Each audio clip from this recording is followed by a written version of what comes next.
ناظرین محترم، چونٹی ایک ننھا سا کیڑا ہے جس کا تذکرہ قرآن پاک میں بھی آیا ہے، بلکہ چونٹی کے نام سے پوری ایک سورت اللہ پاک نے نازل فرمائی، یعنی سورہ نمل۔ یاد رہے کہ نمل چونٹی کو کہا جاتا ہے۔ پیارے ناظرین، جس گھر میں چونٹیاں ہوتی ہیں تو اس گھر کے لوگ عموماً ان چونٹیوں کی وجہ سے پریشان ہو جاتے ہیں، اور طرح طرح کے ٹوٹکے اس کے لیے استعمال کیے جاتے ہیں تاکہ گھر سے چونٹیوں کو بھگایا جا سکے۔ آج کی ویڈیو میں آپ کو اس گھر کے حوالے سے ایک عجیب حقیقت بتانے جا رہے ہیں۔ جس گھر سے چونٹیاں نکلنا بند نہیں ہوتی، یہ حقیقت جاننے کے بعد آپ کی چونٹیوں کے ساتھ جو دشمنی ہے وہ ختم ہو جائے گی۔ اور یہ حقیقت جاننے کے لیے آپ سے التماس ہے کہ ویڈیو کو بغیر سکپ کیے آخر تک لازمی دیکھیے گا۔ ناظرین محترم، میں آپ کو گھر کی حقیقت بھی بتاتا ہوں۔ جس گھر میں چونٹیاں نکلنا بند نہ ہو، لیکن پہلے آپ کو چونٹی اور حضرت سلیمان علیہ السلام کا ایک دلچسپ واقعہ سناتا ہوں۔ کہتے ہیں ایک دن حضرت سلیمان علیہ السلام دریا کے کنارے بیٹھے ہوئے تھے، اللہ کی قدرت کا نظارہ فرما رہے تھے، تو دیکھا کہ ایک چونٹی آئی جس کے منہ میں ایک دانہ تھا، اور یہ اس خوراک کے دانے کو لے کر دریا کے کنارے جا رہی تھی۔ حضرت سلیمان علیہ السلام یہ سب دیکھ رہے تھے کہ چونٹی چلتے چلتے آہستہ آہستہ اپنی رفتار سے چلتے ہوئے دریا کے کنارے جا پہنچی۔ اس دوران ایک عجیب واقعہ آپ علیہ السلام نے دیکھا کہ جب یہ چونٹی دریا کے پاس پہنچی تو دریا میں سے ایک مینڈک باہر آیا اور منہ کھولا، اور چونٹی اس کے منہ میں داخل ہوگی۔ مینڈک واپس دریا میں چلا گیا۔ یہ سب منظر اللہ کے نبی علیہ السلام دیکھ رہے تھے۔ کچھ دیر بعد وہ مینڈک پھر آیا، اس نے پھر منہ کھولا اور چونٹی اس کے منہ سے باہر آ گئی۔ حضرت سلیمان علیہ السلام نے غور کیا تو ایک فرق محسوس ہوا کہ اس سے پہلے چونٹی جب مینڈک کے منہ پر گئی تھی تو اس کے منہ میں دانہ تھا، ایک رزق تھا جو اب اس کے منہ میں نہیں ہے۔ دوستو، جیسا کہ پہلے بھی آپ کو بتایا گیا کہ حضرت سلیمان علیہ السلام چرند پرند سب سے بات کیا کرتے تھے، تو آپ علیہ السلام نے چونٹی کو طلب کیا اور پوچھا کہ یہ کیا معاملہ ہے، تم کیا کر رہی ہو؟ ابھی تو تم منہ میں دانہ لیے مینڈک کے منہ میں گئی تھی، تم کہاں گئی تھی اور اس دانے کا کیا کیا؟ تو یہ چونٹی کہنے لگی، اے پیغمبر خدا، اس سمندر کی گہرائی میں جا کر دور ایک پتھر ہے، یہ پتھر اندر سے خالی ہے، اور اس پتھر کے اندر ایک کیڑا رہتا ہے۔ اللہ تعالیٰ نے اس کیڑے کو ایسے مقام پر پیدا کیا ہے کہ وہ وہاں سے باہر نہیں نکل سکتا، اور وہی اس کی کل کائنات ہے۔ مجھے اللہ تعالیٰ نے اس کام پر مقرر کیا ہے کہ میں اس کو کھانا پہنچاؤں۔ قادر مطلق نے اس مینڈک کو مامور کیا ہے، مینڈک روزانہ مجھے اپنے منہ میں لے کر پانی میں غوطہ لگاتا ہے اور اس پتھر کے پاس لے جاتا ہے۔ وہ مینڈک اپنا منہ اس پتھر کے سوراخ پر رکھ دیتا ہے اور میں اس کے منہ سے نکل کر کیڑے کے پاس جاتی ہوں۔ وہ اناج جو میرے منہ میں ہوتا ہے وہ اناج میں اس کے پاس رکھ دیتی ہوں۔ یہ مینڈک میرا انتظار کرتا رہتا ہے، پھر میں واپس اس کے منہ میں داخل ہو جاتی ہوں اور یہ پانی پر تیرتے ہوئے واپس مجھے اسی جگہ پر لے آتا ہے۔ حضرت سلیمان علیہ السلام نے اس سے پوچھا کہ جب تم اس کے لیے کھانا لے کر جاتی ہو تب تم نے اس کی کبھی کوئی گفتگو سنی؟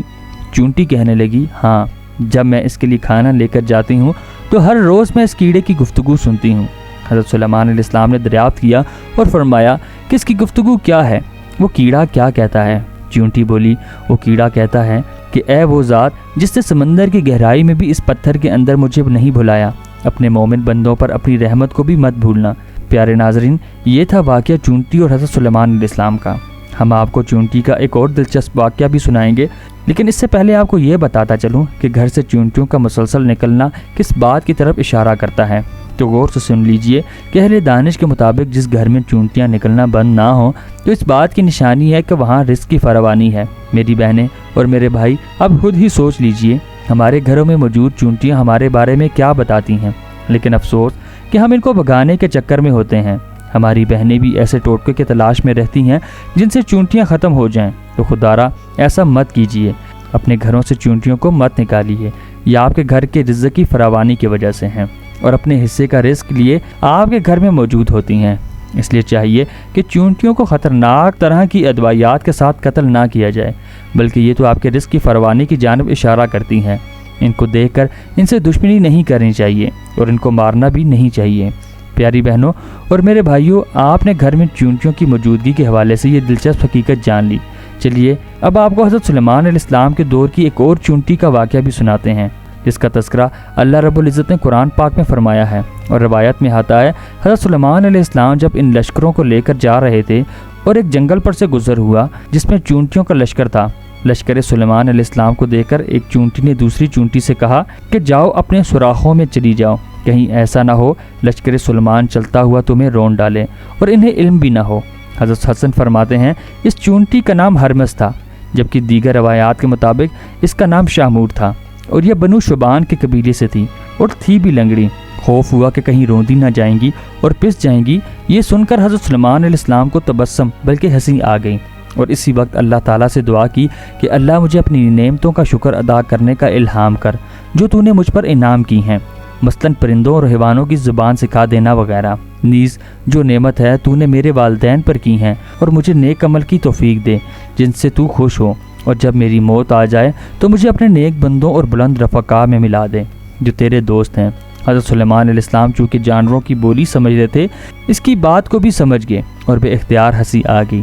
ناظرین محترم، اللہ کو اس چونٹی کی اداب بہت پسند آئی اور اس نے اپنے قبیلے کے باقی چونٹیوں کی فکر کی، لہٰذا اللہ رب العزت نے اس چونٹی کا تذکرہ اپنی مبارک کتاب قرآن کریم میں بھی فرمایا ہے، اور اس چونٹی کے نام سے پوری ایک سورت قرآن پاک میں نازل فرمائی۔ محترم ناظرین، حضرت سلیمان علیہ السلام کے دور کی ایک اور چونٹی کا تذکرہ بھی کتابوں میں ملتا ہے۔ ابن ابی حاتم میں ہے کہ ایک مرتبہ حضرت سلیمان بن داؤد علیہ السلام استسقاء کے لیے نکلے تو دیکھا کہ ایک چونٹی الٹی لیٹی ہوئی اپنے پاؤں آسمان کی طرف اٹھائے ہوئے دعا کر رہی ہے، اے اللہ، ہم بھی تیری مخلوق ہیں، پانی برسنے کی محتاجی ہمیں بھی ہے، اگر پانی نہ برسا تو ہم ہلاک ہو جائیں گی۔ یہ دعا اس چونٹی کی سن کر آپ نے لوگوں میں اعلان کیا کہ لوٹ چلو، کسی اور ہی کی دعا سے تم پانی پلائے گئے ہو۔ دوستوں، معلوم ہوا کہ اللہ کی تمام مخلوقات اللہ کی تسبیح بیان کرتی ہے اور اللہ سے دعائیں بھی مانگتی ہے اور اللہ کو پکارتی بھی ہے، لیکن افسوس آج کا مسلمان غفلت میں ڈوبا ہوا ہے اور اس کو اللہ سے مانگنے کا اور اللہ سے باتیں کرنے کا وقت ہی نہیں ملتا، جو سب خسارے کی بات ہے۔ محترم ناظرین، یہ تھی آج کی ہماری ویڈیو، امید ہے آپ کو پسند آئی ہوگی۔ ایسی مزید انفارمیٹیو ویڈیو کے لیے ہمارے چینل کو سبسکرائب، اس ویڈیو کو لائک اور بیل آئیکن پر لازمی کلک کیجیے گا۔ والسلام، اللہ تعالی ہم سب کا حامی و ناصر ہو۔